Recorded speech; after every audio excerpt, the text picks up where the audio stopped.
how you show God that you love him. But do we try? Do we try to give him our best? Praise the Lord. Do we try to always go into his presence? The Bible says we should not forsake the gathering of the believers. But at times we believe that it's better for us to commune with God alone. There's nothing wrong with that. But it's also his command. Amen. Praise the Lord. Love the Lord your God with all your heart, with all your mind, with all your strength. Abraham loved the Lord, and God credited it to him as righteousness. And because of that, God called him.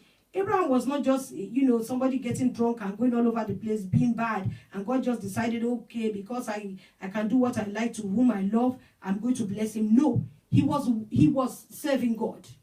He loved God. He was a righteous man. And because of that, God rewarded him. Praise the Lord. Hallelujah. Let us look at somebody like David. David loved God. He made his mistakes, but he always put God first. He danced, like a madman because he loved God. He honored God. He honored him. He put him first before everything. Praise the Lord. He loved him with all his heart, with all his mind, with all his strength. Even the king's daughter was saying, we are dishonoring yourself by dancing like this. And he said, you don't want me to dance before the God of heaven, the God who can kill, the Lord who can make alive, and the Lord who chose me over your father. Praise the Lord. Hallelujah. The God that chose me in place of your father. That is the one I'm dancing to. Praise the Lord. Hallelujah. He knew what he wanted. He was a man whose heart was for God. Praise the Lord. Hallelujah. He loved God with all his heart, with all his mind, with all his strength. Amen. Praise the Lord. Hallelujah. If we turn our Bibles again to the book of Mark again, chapter 12, verse 31. Receiving the promise of God, the first one is we should love God. We should love him. We should love him with everything we've got. Solomon loved God. He did what? He sacrificed 1,000 bulls. 1,000. Does God eat meat? Does he eat meat? Does he drink the blood of bulls? He doesn't drink it. But he took 1,000 and he sacrificed them to the Lord. When you have marked out something for the Lord, it is for him. If you decide, I want to buy, whatever it is for the Lord, God doesn't use it. But it is written down that you have done this for the Lord. He sacrificed 1,000 bulls. And God, is enough. What do you want? Tell me what you want. Anything you want, I'm going to do it. Praise the Lord. Hallelujah. Solomon had his heart for God as well. The second thing you need to do, Mark 12:31. Can you quickly read? The second is equally important. Love your neighbor as yourself. Love your neighbor as yourself. Do you love your neighbor? Do you love Uncle Pat, your neighbor? The man who lives next to you. Praise the Lord. Hallelujah. Do I love my neighbor that lives next to me? Do I love the person that I am seeing standing in front of me now? Do I love Sister Venice? Maybe, I don't know. Love your neighbor. Love your neighbor. You don't see God. If you don't love the person you see, how can you claim to love God? Praise the Lord. If you can turn your Bibles again quickly to the book of Matthew chapter 18 verse 21. At times we love people and then later we don't love them anymore. What causes that to happen? I loved you before, I don't love you anymore. I loved you before. What causes it? Matthew 18:21. Are you there? Then Peter came to him and asked, Lord, how often should I forgive someone? Amen. Who sins against me? How often should I forgive someone? Because I loved this person before, but this person has hurt me deeply now. And now I don't love him anymore.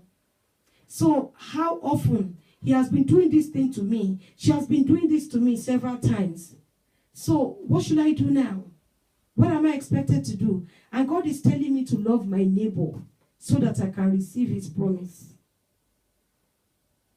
Sometimes there are some people, they hurt you so deeply. One thing you owe yourself is to forgive them. You don't owe the person. You owe yourself is to forgive them. so that, you can receive the promise of God. But one thing is that when there's a certain pattern, then you now find a way of dealing with such a person or keeping a relationship with such a person. You don't say it's a matter of life and death until we get to heaven. That's if you get there now. Praise the Lord. Galatians 6, chapter 10. We must, always try to do good all the time. How do you receive the promise of God? You love the Lord. You love your neighbor. You do good. Galatians 6:10. Galatians 6:10.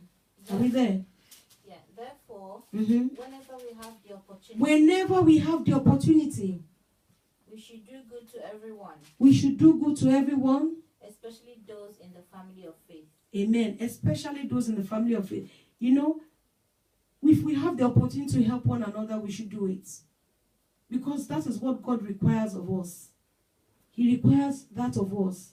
Love the Lord, love your neighbor, and do good, especially to people in the family of faith.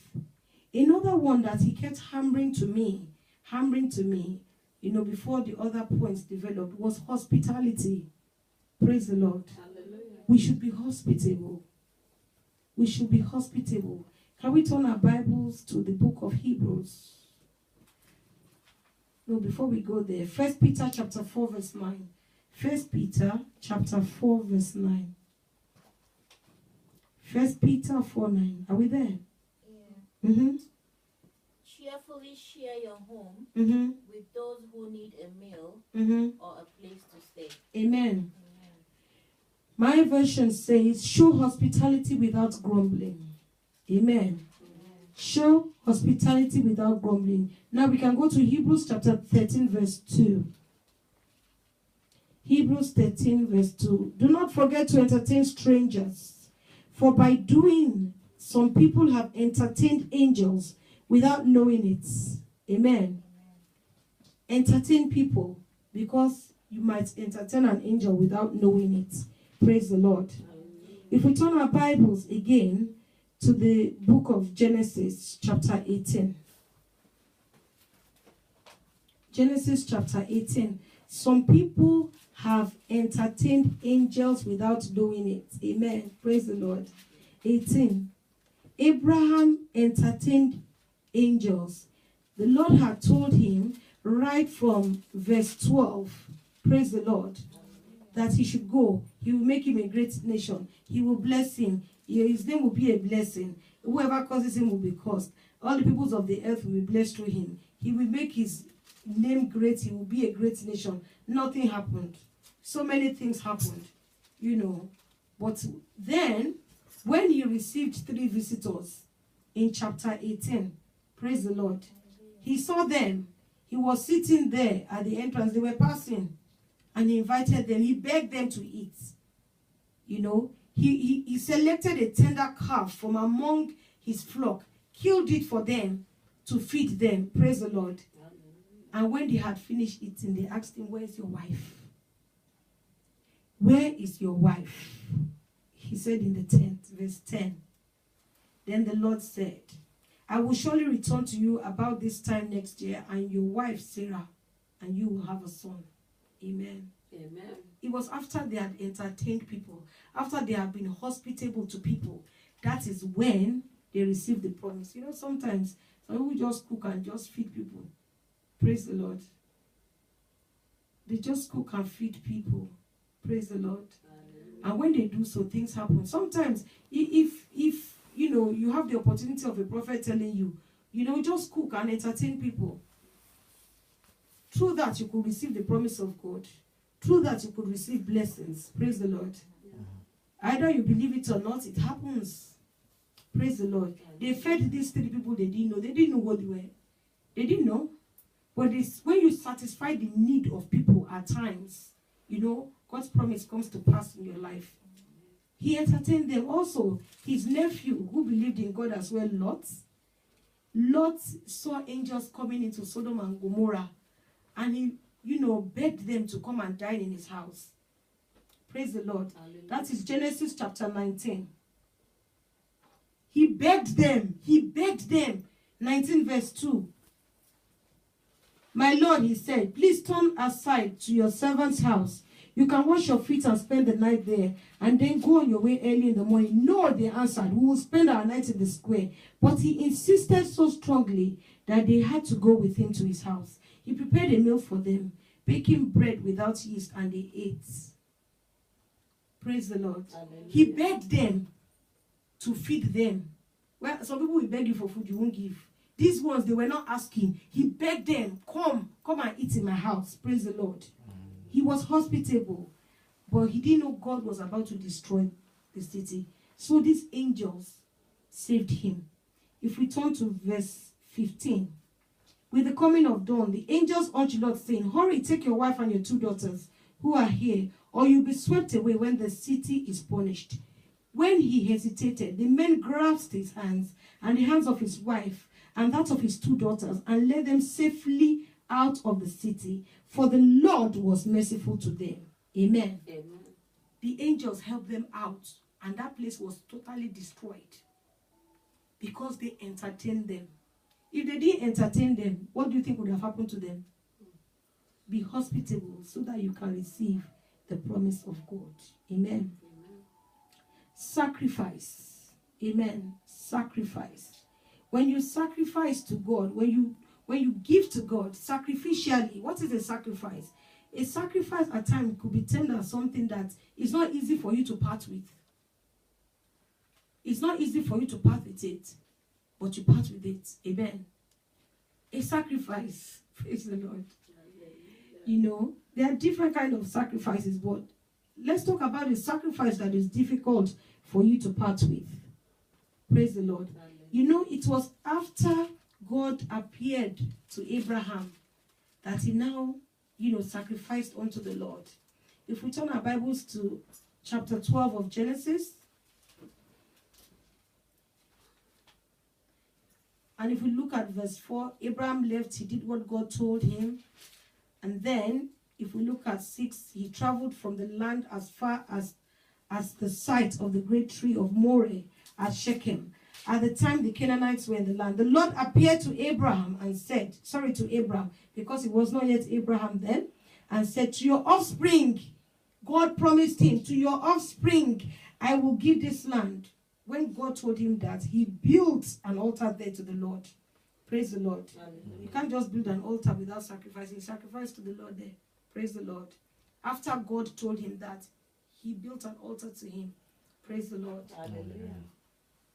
To receive your promise, at times you need to give a sacrifice. Amen.